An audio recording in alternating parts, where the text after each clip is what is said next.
नहीं देखिए, नरेंद्र मोदी जी की जो नीति हैं, हमारी डबल इंजन की सरकार ने जो काम किया है, गरीब तक डायरेक्ट लाभ पहुंचाने का काम ये पहली बार हुआ है। कांग्रेस ने नारे दिए हैं, कांग्रेस ने लोगों को सजेबाग दिखाए हैं, उनका शोषण किया है, लोग समझ रहे हैं। कांग्रेस ने लोगों को लाइन में खड़ा किया है, उनको प्रताड़ित करने का काम किया है। लोगों के ऊपर जो अत्याचार कांग्रेस के समय में हुए, लोग आज भी उस बात को बिल्कुल एकदम, जब उनके शासन का दौर याद आता है तो उनके अंदर एक अलग रोंग पे खड़े करने वाला लोगों के अंदर माहौल पैदा होता है। परंतु इन 10 वर्षों के अंदर अगर हम देखेंगे, नरेंद्र मोदी जी की सरकार और हमारी डबल इंजन की सरकार ने जो लोगों के हित में काम किया है। अगर हम बात करें कांग्रेस के समय की, कांग्रेस के समय के अंदर आज गर्मी का पीक का मौसम है, अरे बिजली नहीं मिलती थी, गांव के लोग तड़पते रहते थे, शहर के अंदर कट लगते थे।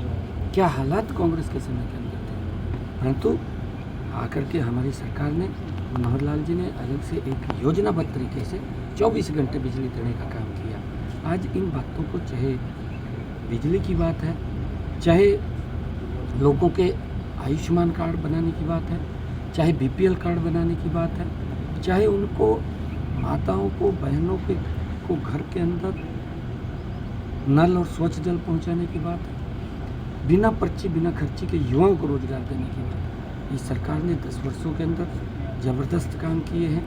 देश को नरेंद्र मोदी जी ने सुरक्षित किया है, देश को मजबूत किया है, देश के लोगों का विश्वास बढ़ाने का काम नरेंद्र मोदी जी ने पिछले 10 वर्षों के अंदर किया है। आज देश के लोग नरेंद्र मोदी जी को तीसरी बार प्रधानमंत्री। सर, पूर्व सीएम मनोहर लाल जी के सामने दिव्यांशु बुद्धि राजा को खड़ा किया, उन पर तो कल मामला भी घोषित किया गया है इनको। नहीं देखिए, क्योंकि कांग्रेस के अंदर ऐसा कोई व्यक्ति नहीं है जिसके ऊपर भ्रष्टाचार का दाग ना हो। जो उसको गाली भी देते थे, कांग्रेस उनको भी गले लगाने का काम करती है। जो लोग ये बात बोलते थे मंचों पर खड़े होकर के कि हम कट्टर ईमानदार हैं, हमारी पार्टी कट्टर ईमानदार है, वो कांग्रेस से भी ज़्यादा भ्रष्टाचारी निकले। वही लोग ये बात बोलते थे, उनकी वीडियो जारी है कि अगर सोनिया गांधी की ईडी जांच कराई जाए तो वो जेल में चली जाएगी, उसके ऊपर मुकदमा दर्ज होगा। वही लोग बोलते थे। और वो लोग ये बोलते थे कि मुझे मुख्यमंत्री बनाओ, मैं शीला दीक्षित को अंदर कर दूँगा, उसने भ्रष्टाचार किया है। और वही उससे ज़्यादा भ्रष्टाचारी निकला, स्वयं जेल में चला गया। आपके सामने है जो लोग, क्योंकि ये हमारे हरियाणा के अंदर समझते हैं लोग, एक कहावत है कि हाथी के दांत खाने के और दिखाने के और। इससे कांग्रेस, जो व्यक्ति कांग्रेस को गाली देता था, कांग्रेस ने उसको गले लगा लिया। इस प्रकार का वातावरण लोग समझ रहे हैं कि भ्रष्टाचारी लोग हैं और ये लोगों को परेशान करने वाले लोग हैं। आज तो चुनाव है, चुनाव के समय सजेबाग दिखाते हैं, परंतु चुनाव के बाद उन्हीं लोगों का शोषण करते हैं लोग। कांग्रेस कह रही है कि मनोहर लाल जी, नायब सिंह सैनी जी हरियाणा में जो विकास है उसके नाम पर वोट नहीं मांग रहे, वो मोदी के नाम पर वोट मांग रहे हैं। और जबकि कांग्रेस हुड्डा के नाम पर वोट मांग रहे हैं। हम हर जगह बात करते हैं, हम उसकी तुलना भी करते हैं, हुड्डा शासन की भी करते हैं। हुड्डा के शासन में 2 रुपये का चेक, 5 रुपये का चेक किसानों को मिलता था, हम बताते हैं। मनोहर लाल जी ने 267 करोड़ रुपया हुड्डा का ही तो किसानों को उसका मुआवजे के तौर पे जो रुका पड़ा था, मनोहर लाल जी ने दिया है। और इन्होंने 1100 करोड़ रुपया 10 वर्षों के अंदर दिया।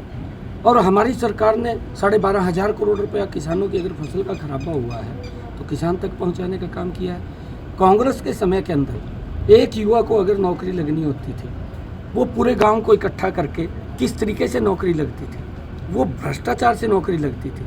घूमता रहता था, चक्कर काटता रहता था, कभी हुड्डा के चक्कर काटता था, कभी वो किसी मंत्री के चक्कर काटता था, नौकरी नहीं लगती थी, पैसे भी चले जाते थे। परंतु ये सिस्टम हमारी सरकार ने बैठाया है कि आज बिना पर्ची बिना खर्ची के युवाओं को रोजगार मिला। आज युवाओं को विश्वास बढ़ा है, मैंने कहा है कि आज युवाओं का विश्वास। जो टिकटें कांग्रेस की घोषित हुई हैं, उसको नहीं लगता कि अभी भी हुड्डा चाह रहे हैं कि मेरा दबदबा, क्योंकि एसआर के गुट को एक साइड में रखा? हाँ बिल्कुल है ये तो, क्योंकि दोनों के दो गुटबाजी तो स्पष्ट नज़र आ रही है। क्योंकि उसके अंदर भूपेंद्र सिंह हुड्डा का उसमें ज़्यादा रोल रहा है, परंतु उनका आंतरिक मामला है, उसके अंदर हमारा कोई लेना देना नहीं है। परंतु कांग्रेस पार्टी, ये जो इनका आपस में द्वेष है, कांग्रेस पार्टी में जो आपस में गुटबाजी है, वो उसके शिकार हैं और लोग उस बात को समझ रहे हैं। लंबे समय तक मंथन करने के बाद 3 महीने लगातार हो गए, कभी बोलते थे कि हम नवरात्रों के अंदर जारी करेंगे, फिर बोलते थे फिर करेंगे जारी। बड़े मंथन के बाद आखिर उन्होंने प्रविष्ट किया। दुष्यंत चौटाला कह रहे हैं जांच करा रहे हैं, जांच से डरता नहीं हूँ, सब पाक दामन साफ निकलूंगा, बार बार दुष्यंत को आरोप लगा रहे हैं। नहीं, मैं आरोप नहीं लगा रहा, ना मैंने आरोप लगाए, मैंने आरोप नहीं लगाए। आपने कहा कि उसकी शिकायत आई है, जांच करेंगे। नहीं, मैंने आरोप नहीं लगाए। वो दुष्यंत जी को पूछना चाहिए कि उसके विधायकों ने, मैंने ये कहा भी उसके विधायकों ने विधानसभा के अंदर उसके ऊपर कई प्रकार के आरोप लगाए, उसके विधायकों ने लगाए, हमने नहीं लगाए। हम नहीं कह रहे, अगर वो कोई इस प्रकार की बातें करते हैं, जैसा जैसा समय आएगा वो होगा।